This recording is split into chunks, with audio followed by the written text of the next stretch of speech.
rond-point? Chip shop. Chip and shop.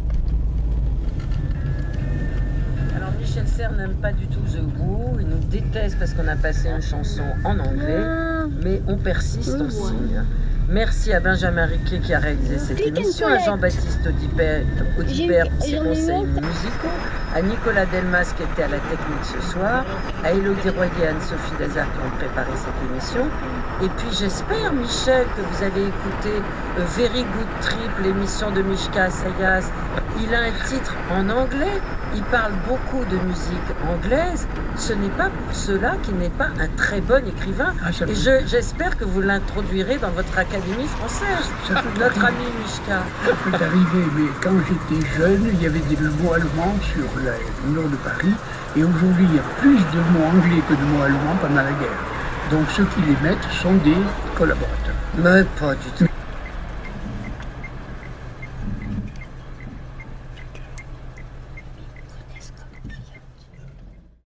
Il suffit d'observer nos faubourgs, nos zones d'activité, nos centres-villes, ou même nos campagnes, pour constater que, depuis 50 ans, une mutation linguistique ne cesse d'accélérer, comme si l'anglo-américain était devenu plus signifiant que notre propre langue maternelle.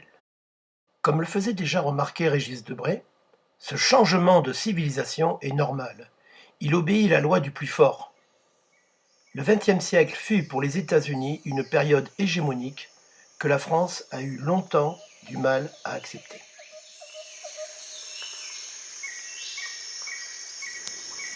En effet, avant la Seconde Guerre mondiale, la France et la Grande-Bretagne se disputaient la domination du monde. Cela avait débuté il y a 3 siècles notamment en Amérique du Nord, dont notre pays occupait un vaste territoire en partage avec l'Espagne en serrant les colonies britanniques. La Nouvelle-France ressemblait alors à un énorme croissant allant au nord du Saint-Laurent jusqu'à la mer des Caraïbes au sud, en passant par les Grands Lacs et le cours du Mississippi. Nos amis états-uniens s'en souviennent bien plus que nous. Ensuite, c'est usant de la diplomatie secrète de Louis XV et de son petit-fils Louis XVI, que la France, associée à l'Espagne et grâce au financement du libéral Caron de Beaumarchais, que les États-Unis gagnent leur guerre d'indépendance. Ils s'associent en fédération autour d'une maçonnerie transatlantique. Celle-ci sut jouer un rôle dans la première partie de la Révolution française. Le couple franco-états-unien eut une première rupture dans une quasi-guerre, puis dans le courant du XIXe siècle, sous Louis-Napoléon Bonaparte. Ce dernier, prévoyant l'hégémonie états-unienne, pensait contrebalancer cette puissance par l'émergence d'un Mexique fort, investi par les puissances européennes, ou en soutenant le camp sudiste durant la guerre de sécession qui déchira les États-Unis de 1861 à 1865. Ce fut vain. C'est la Troisième République, proclamée par Gambetta en 1870, qui réconcilia les deux rives de l'Atlantique.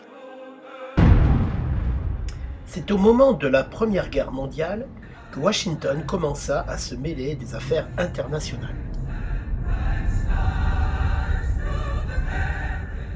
Alors que l'économie capitaliste mondiale vacillait dans une partie du monde, aux États-Unis, le gouvernement Wilson établit une nouvelle forme de gouvernance démocratique, induisant des techniques psychologiques modernes de communication.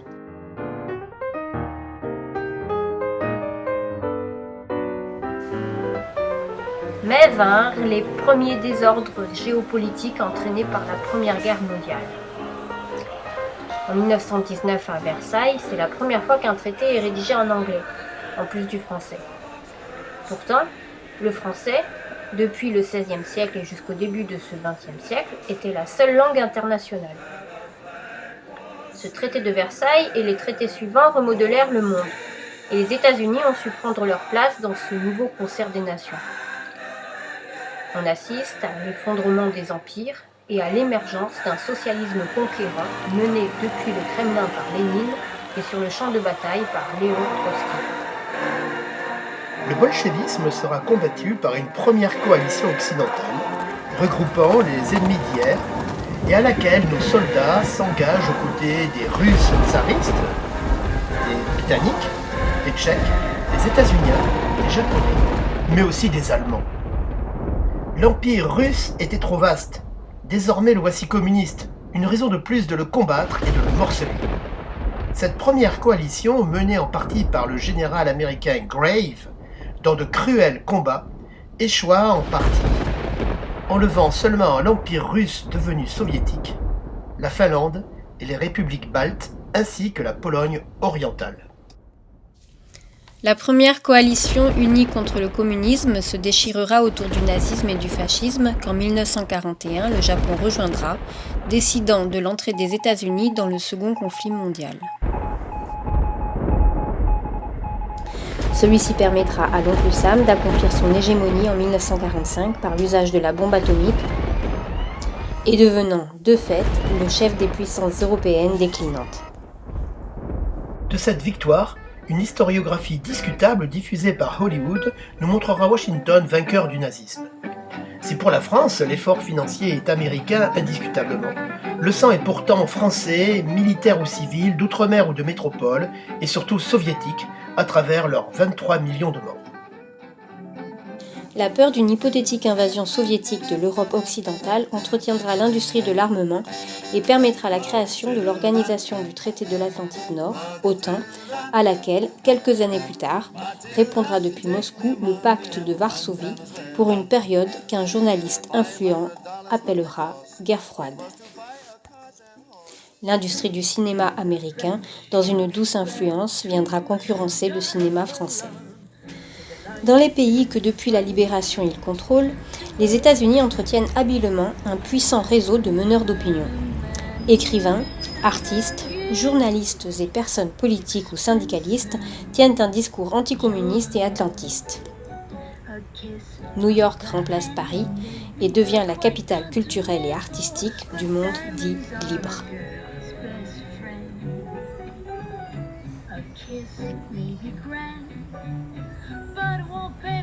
Tous soutiendront l'idée d'une guerre contre le communisme en Corée qui fit des centaines de milliers de victimes civiles.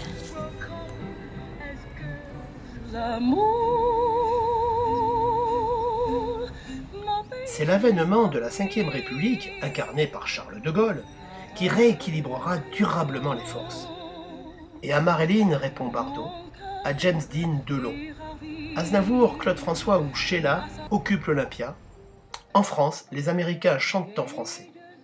À travers la musique et le cinéma, une douce influence agit sur les masses, alors que les intellectuels atlantistes demeurent entretenus par une presse elle-même atlantiste. Durant ces années 60, une agitation révolutionnaire bouscule le monde. La France, bien que dans le camp occidental, devient une puissance nucléaire autonome. Elle occupe donc une place dans l'échiquier géopolitique qui lui permet d'être l'arbitre et de parler à tous les pays. Déplaît au néoconservatisme américain dirigé par Henry Kissinger, qui veut seul avoir l'initiative parmi les alliés. Ainsi, les États-Unis n'hésitent pas à utiliser une diplomatie secrète, capable de déstabiliser les gouvernements qu'ils considèrent comme peu fiables. De Gaulle est un ennemi, tout comme plus tard le sera la démocratie chrétienne en Italie, prête à s'associer au Parti communiste. La CIA veille à maintenir ses alliés soumis à sa volonté, tout en désignant comme ennemi dangereux le bloc communiste, un péril à combattre. Mais la culture pop américaine trouve une nouvelle voie, rendant l'Amérique séduisante auprès de la jeunesse contestataire. Cette période sera celle de Valéry Giscard d'Estaing, qui renouvellera le pacte transatlantique d'amitié, de soumission, qui sera prolongé dans un autre style par François Mitterrand.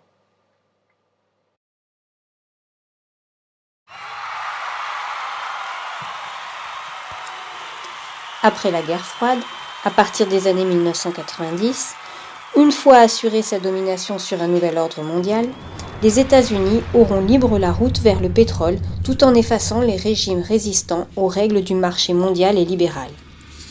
L'OTAN s'assure une pérennité grâce aux guerres de Yougoslavie, mais l'Occident trouvera comme nouvel ennemi l'islamisme qu'il avait pourtant contribué à créer contre l'Empire soviétique.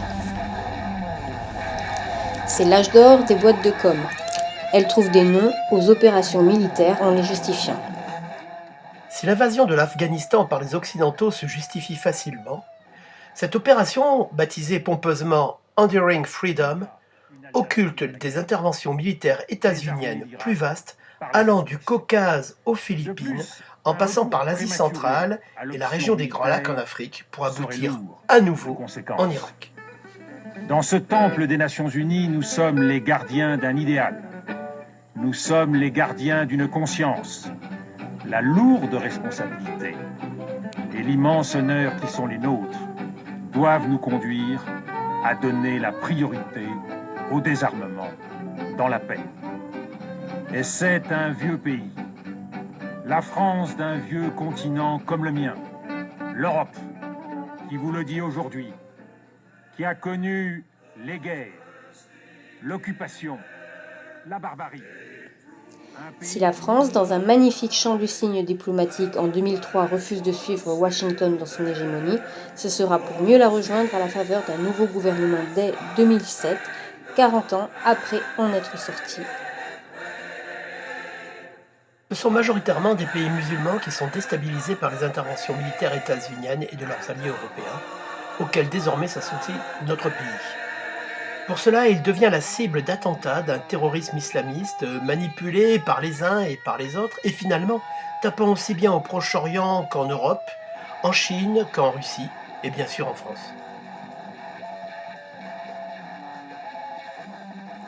La France est le pays au monde où il y a le plus de réacteurs nucléaires par habitant. Cela a longtemps représenté un atout d'indépendance énergétique et stratégique. Désormais, depuis la vente forcée en 2013 d'Alstom à l'entreprise américaine General Electric, ce n'est plus le cas. Pour mieux mettre l'Elysée au pas, l'enjeu portera sur nos réacteurs nucléaires de centrales électriques, mais aussi sur ceux de nos sous-marins et de notre porte-avions dont l'approvisionnement en pièces de rechange et les réparations viendront désormais des États-Unis, desquels, de fait, dépendent notre énergie et notre dissuasion nucléaire. Ainsi, on se souviendra des craintes de manque d'énergie de l'automne 2022.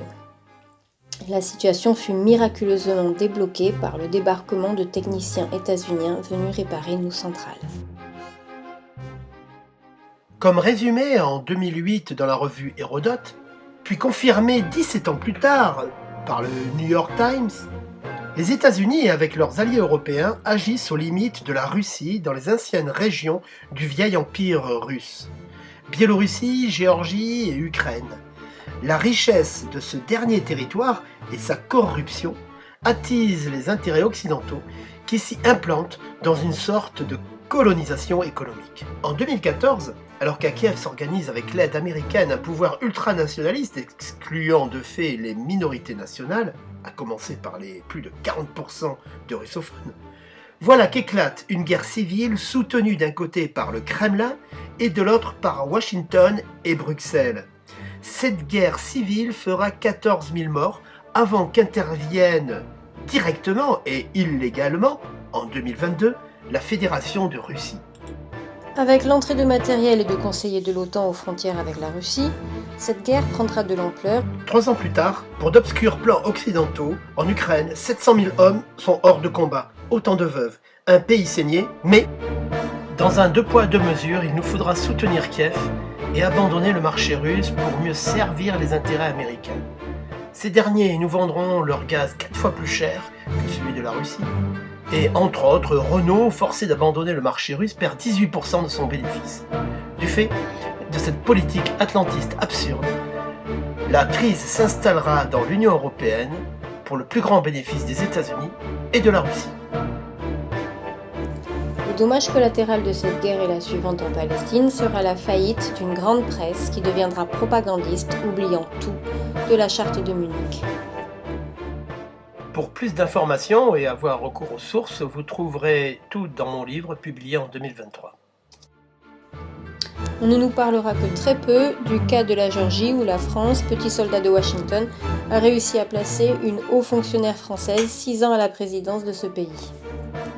Le conflit en Ukraine nous conduira à soutenir les positions géopolitiques contraires à nos intérêts et en contradiction avec notre traditionnelle diplomatie mesurée, comme on le verra dès 2023 entre Israël et la Palestine après les attaques terroristes sanglantes de milices palestiniennes. Ainsi, il ne sera pas question de protéger les dizaines de milliers de civils visés par la vengeance démesurée et aveugle d'Israël, mais seulement de soutenir le dôme de fer protégeant l'État hébreu mis à mal par les missiles et drones iraniens et yéménites dans un alignement parfait à la politique de la Maison-Blanche. Comme une crise en réveille une autre, ce conflit sans fin est l'occasion de confirmer la défaite de la grande presse indépendante devenue atlantiste. Celle-ci ne souligne pas le 2 poids 2 mesures d'un embargo contre la Russie soupçonnée de crimes de guerre, et non contre l'État hébreu, dont le gouvernement est pourtant accusé des mêmes crimes. What do you want? Me to go back to my plane and go back to France? Is that what you want? Then let them go. Let them do. No, that's no problem. So this...